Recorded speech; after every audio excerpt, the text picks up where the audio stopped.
जिसका नाम है नारायण, तो देवर नारायण के शरीर हिलेगा, डोलेगा, बोलेगा, चलेगा, खाएगा, पिएगा नहीं। समझते हो मैं क्या कह रहा हूँ? अगर आप लोगों को समझ हो तो आप कहेंगे, नहीं कहेंगे। हाँ साहब। अब ये जो है ये नर नारायण, तो नर तो ये हमारा स्वरूप मनुष्य के, सबको स्वरूप मनुष्य के जो है ये नर का स्वरूप है। इसमें जो आवाज दे रहा है, बोल रहा है, इसका क्या नाम है? इसका नाम है नारायण। अब एक नर नारायणी शरीर के चलते अब इसको फिर कह दीजिए, इसका नाम है राम। तो राम सर्वत्र है, राम में ताकत था, शक्ति था, शस्त्रों का मौज था, तो वो ये राम जो है लंका में जाके कम नहीं उत्पात मनाई, कम नहीं जीव को वध किए, कम नहीं इनके चलते जीव मारा गया। चाहे राक्षसे हो तो क्या है, उसमें भी जीव है, मनुष्य में तो है, राक्षस पशु पंछी कीट पतंग जितना संसार के जीव है वो सब नहीं राह बोलता है। आई राह है तभी वो डोलता है, हिलता है, चलता है। कुछ जहाँ तक है होश हवास है, और जहाँ ये राह निकल के भाग जाएगा उस रोज से ना कुछ समझने वाला है, ना इसके अंदर ना पूछने वाला है, ना खाने पीने वाला है, ना झाड़ के साथ करने वाला है, और ना किसी को सुख देने वाला है, और ना किसी को दुख देने वाला है। इस पर विचार करो। राम के वनवास हुआ, बहुत कष्ट उन्होंने उठाए, उनके इतना विपद पड़ने के क्या आवश्यकता था? आप लोग विचार करो। तो राम थे, दशरथीय राम थे, दशरथ के पुत्र थे, फिर भी इतना संकट कहाँ से आ गया? क्यों आ गया? क्या कारण था? तो मैं टेबल और आप लोग सुनिए। कारण यही था, श्रवण कुमार के बाप महतारी अंधे थे, उन लोग के आंख नहीं था। एक देवलोक में सभा हो रहा था, तो वो अंधा पिता को ले जाने वाला वो बाहर आया और कहा चलिए देवलोक में एक सभा हो रहा है, उसमें आपको बोला है, चलिए कुछ कहना सुनना है। तो श्रवण कुमार के पिताजी ने कहा कि हे बाप, अब तू हमसे मत ले जा, कि हमारा एक बच्चा अभी जो हो गया है इन्हीं को ले जाओ। तो कुछ कहा कि जाके बच्चा देवता लोगों को क्या जवाब देगा? राजा लोग, देवता लोग वहाँ बैठे हैं, तो लड़का कहाँ जवाब देगा? तो कहा फिर कहा ले जाइए इनको, लड़के को, यही सबको जवाब दे देगा।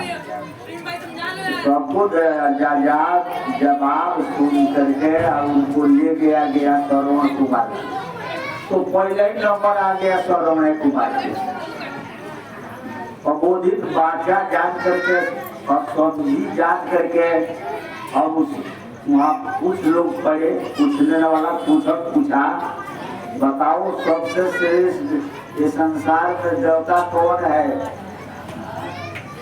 तो तुरंत न कहिए कि सबसे श्रेष्ठ देवता माता पिता है, तो लोग हंसी उड़ा दी, सब लोग हंसने लगी। बताओ कि क्या बोल रहा है? तो लोग आकर फिर एक बार और पूछो, फिर एक बार और पूछा गया तो उपहार फिर हाँ मैं जो कहता हूँ वही कहता हूँ, सबसे बड़का माता पिता के छोड़ के दूसरा कोई नहीं है।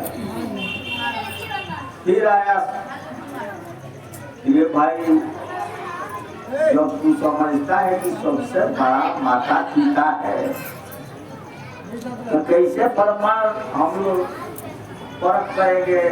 कौन प्रमाण से हम लोग परख करेंगे? उसका विषय में बताओ।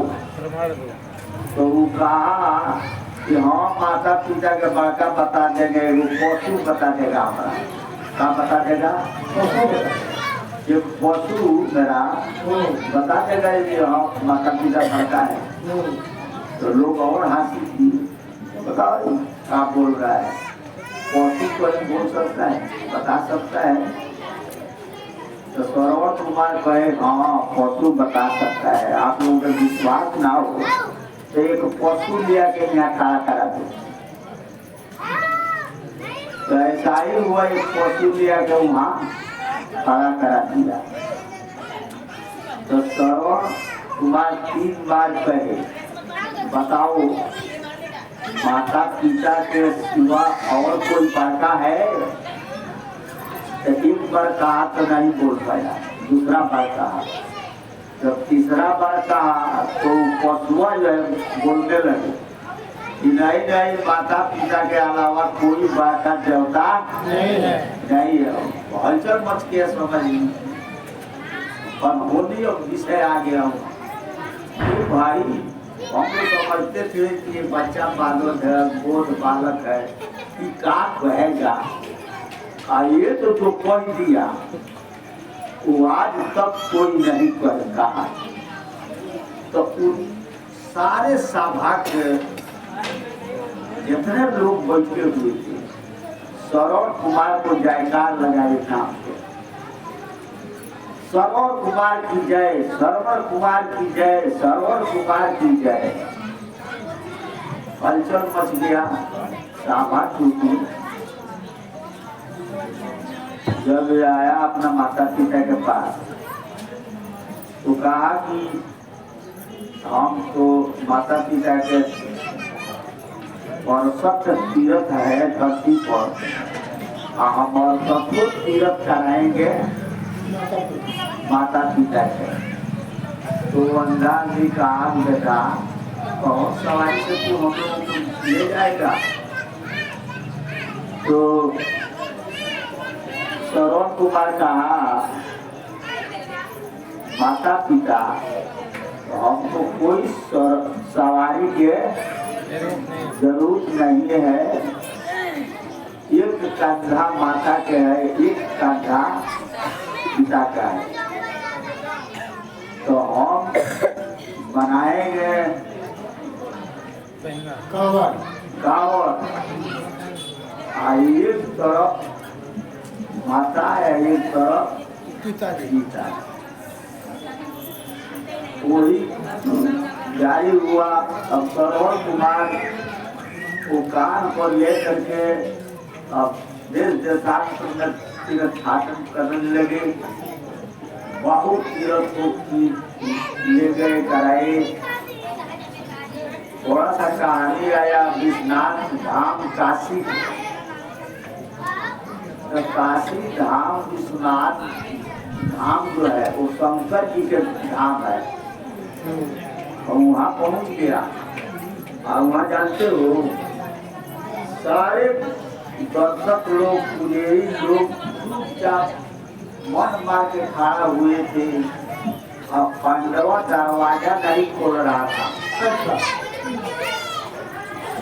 सब दर्शक लोग पुजारी लोग चिरा हार गए थे। और तब इन्होंने पहुंच गया वहाँ तो फिर हाथ जोड़ के विनती प्रार्थना किया है पुजारी को कि भाई पर भगवान के दरबार बंद नहीं रहता है, भगवान के दरबार तो खुला हुआ रहना चाहिए।